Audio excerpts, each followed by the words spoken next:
Hey, Graham, how you doing, man? Doing good, Jody. How about yourself? Hanging in there. What's going on, bud? Nothing much. So, first question for you, they wanted to ask you: how would you describe your own unique approach to the series? The Vice Principals, the complete first season is coming out pretty soon, a digital DVD. Nice. How would I explain my approach? Yeah, how would you explain your approach to the series? Yeah, sorry to make it clear to clarify it for you. Sorry. No, that's okay. You mean directing, or sorry, like story-wise, Danny and me, and Yeah, specifically. like, Yeah, sorry, specifically story wise. How about that? Yeah. okay, all right, great. This is something that Danny and me wrote back in 2006 after we were at Sundance. And we wanted to do a follow-up, to put it this way, and it didn't quite feel like it should be a movie. There were things in the middle that just you didn't get the payoff. So you would have like little events, and everything felt rushed. It didn't feel. It made it feel more like maybe more of a generic movie, right? Mm-hmm.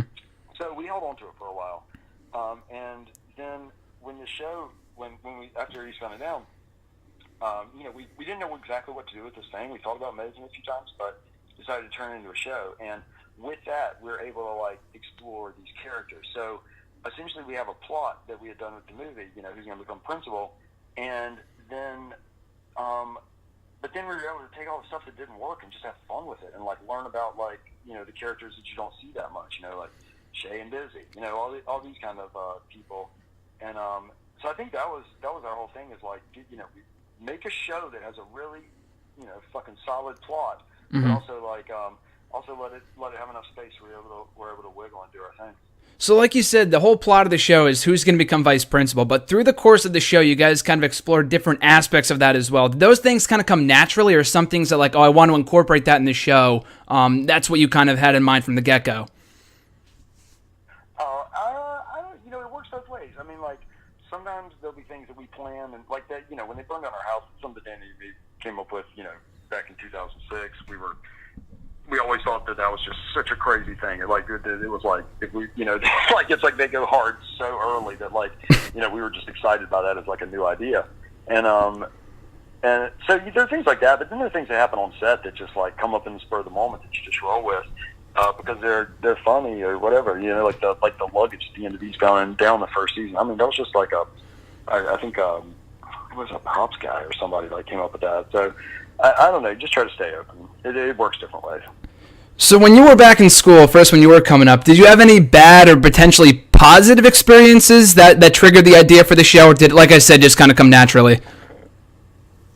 No, I don't think so. I mean, really, it's just you kind of write what you know. And, Danny was a substitute teacher for a while, and my mom was a middle school teacher. And, I mean, I would like to say that had a lot to do with it, I guess. But, I mean, I think it's just that whole kind of one of the ideas that appealed to us is that it's a world, it's a microcosm, and we knew about it as everybody does. You go to high school, and but there we could there are relationships that are built in. There are certain goals that are built in. This kind of thing. And for me, at least, I always feel better if I have a world because then I know that there's there's a certain set of rules or things that you have to play by there, and that actually allows me more freedom than I don't know, I don't know. Just it's good for me to have something like that I can hold on to, and I think Danny feels the same way, Was there any part of the show that was any truth, anything that you've experienced in the course of your lifetime with vice principals or school itself that you really wanted to incorporate in the show, or like I said, was everything just kind of made up on the spot that was funny to you guys, so on and so forth? I mean, there's little things like characters, certainly. I mean, I don't want to say who, but there are certain people that that we that people are based on, or they're based on three people, or things that we think are funny. A lot of times that there's one or two of our friends that we use for pretty much every character, and we'll just describe them in degrees, I guess, how much of this guy we're going to use, like that.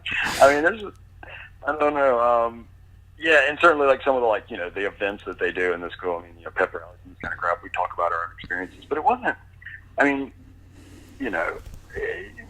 it's funny. We like the idea of a high school show that's only set around the adults, and you never really see the kids. So that was kind of like our main thing, was just so like we thought that was like a funny aspect of it.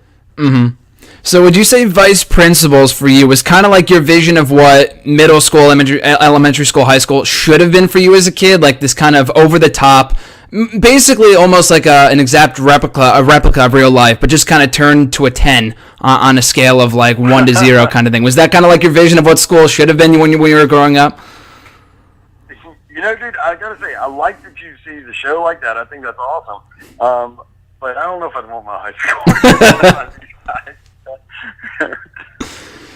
I don't know. Yeah, probably not. I don't know.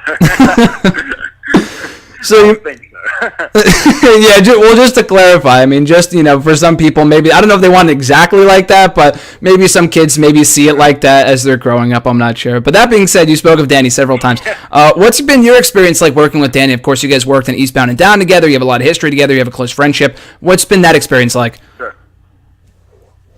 I mean, Danny's my partner. I mean, he's the closest thing I've certainly have to a partner, and and a best bud and all that kind of stuff. So, I mean, it's been amazing to be able to work with, and not just Danny, but all my friends. Like, I mean, David Gordon Green is one of my closest buddies, and like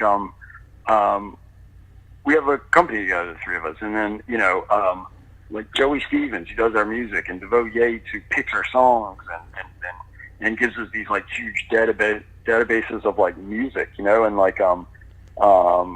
like Chris Gebert, who does our sound. Like these are all people that like we all went to college with, that work on like all of our productions. I'm sure there's probably 10 more too. Randy Gam, I mean, Lucius, all these, Jeff Ratley, all these people, Jeff Semenek, our editor, all these people we went to college with, all of them, which I think is a very like unique thing. So those are the people who are like I surround myself with, and who we all work with creatively are all like, we've known each other for over 20 years at this point. Mm-hmm. Would you say that your chemistry with Danny is kind of the same on screen as it is off screen? I mean, some people have some chemistry off screen, but it doesn't always translate to the movies and shows, like stuff like that. Right. To you guys, it kind of seems like it obviously does. And then you guys are very funny on screen together. Does that translate? Is it even funnier off screen? Or is it pretty much the same thing? Danny is the funny one out of the group for sure. I mean, he's always been the funniest guy in the room. Yes, it translates. Well, I mean, look, Danny and me are very close. I mean, we see each other all the time. We're social. We hang out all the time. So we're definitely a huge part of each other's lives. And so I guess yeah. And we just we're just, whether we're like talking about movies or talking about babies or whatever it is, like we're friends. We're friends. And we have a good time. Of course. I think we met at film school. When I met all these guys at film school, I was always kind of a weird kid in high school. It's not like, I'm not even trying to say loner like it was cool. Like just kind of like loner, like just kind of hung up on myself and was kind of lame. Like just got like off to the side. And like it wasn't until I went to college where I met like people who were kind of like me and weirder and into whatever stuff I was into. So yeah, I mean he's I think that it was easy for us to, I don't want to say easy. There's been, of course there's tough times in every relationship, in every job, but it just came natural to us. I think that it was always based around like, we always were just into film. Mm-hmm. So I think the best part about the show, for me anyway, is that it's unique. I mean, you don't often see shows about vice principals. Like when you think of like a corporate hierarchy in schools and stuff like that, you think of, I don't know, the secretary, principal, whatever. The vice principal often kind of gets overlooked in that stage, in that series of who's in charge and stuff like that. So that's why it's unique to the show. And the principal's always kind of portrayed as the big bad bully, and the vice principal kind of gets overlooked at times. So for you, before even you started doing the show, was there something about that unexplored, I guess might be the right word, unexplored aspect of a vice principal that interested you, or was it like, let's just do a show about about vice principals because it might be cool or something like that? Was there really a backstory, or did it just kind of come together like that, or really all at once? I think that we not that we always do this, I guess, but it's like we tend to like gravitate towards people who aren't just black and white. You know what I mean? Mm-hmm. Like it's like there's a certain like frustration and complexity that comes with like people who like don't have it all, and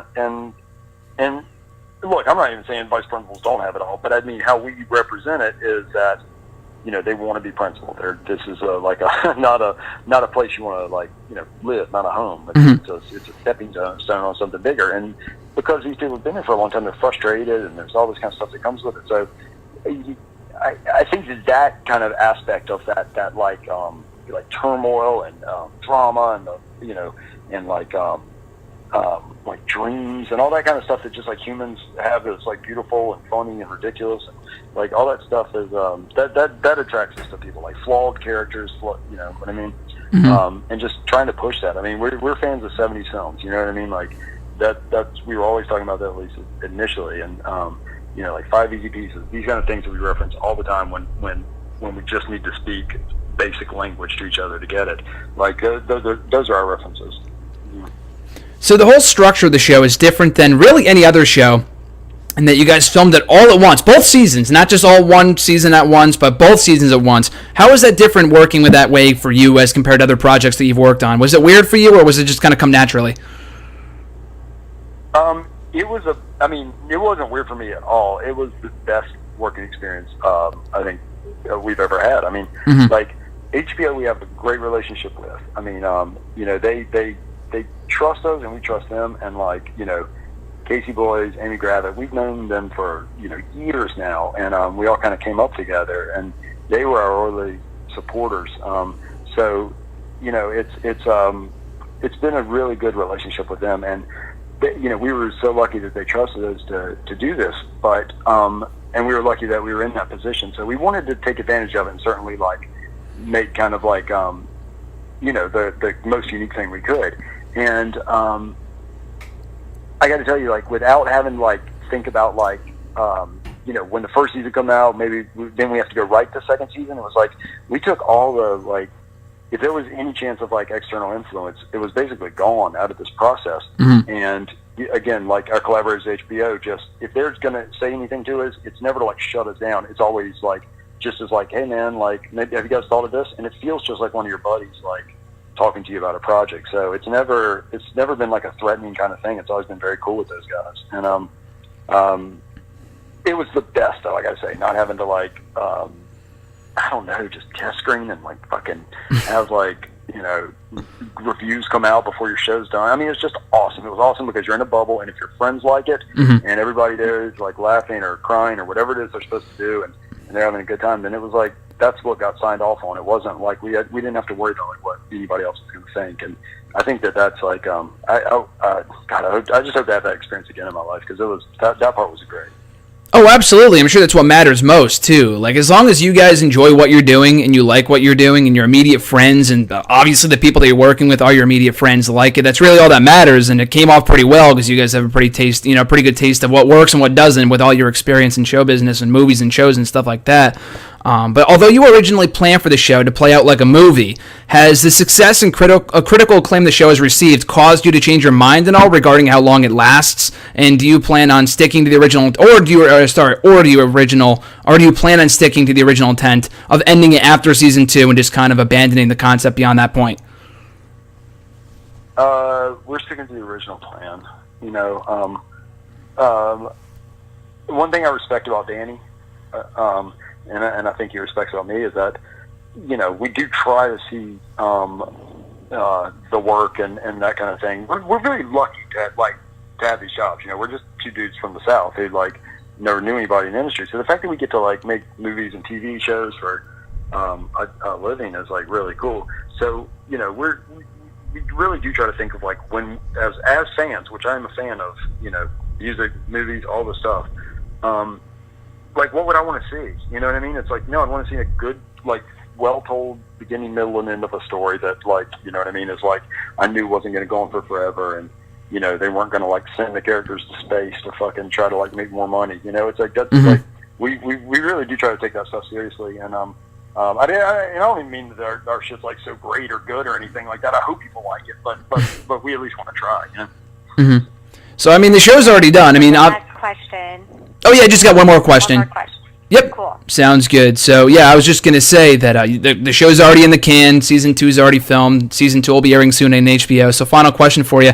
Any insight or small hints you can give on future projects that you might be working on currently? Well, I'm editing a film called The Legacy of a White-tailed Deer Hunter, and it stars Danny and Josh Brolin and this kid named Montana Jordan. It's pretty much just the three of them, and Josh basically takes his son to kill his first white-tailed deer. That's what the plot's about. Oh, okay. So you got some stuff kind of... That'll be coming out soon. Oh, perfect. So that's at least it's something for fans to be looking forward to. And if it's anything remotely like Vice Principals in terms of how it's filmed and structured and your own humor and stuff like that, it should be great. So, Jody, I appreciate your time, man. Thanks a lot. Thank you so much, man. Take care, brother. You too. Thanks. You. Appreciate you talking to me. Yeah, no problem. Bye, man. Have a good night. Bye.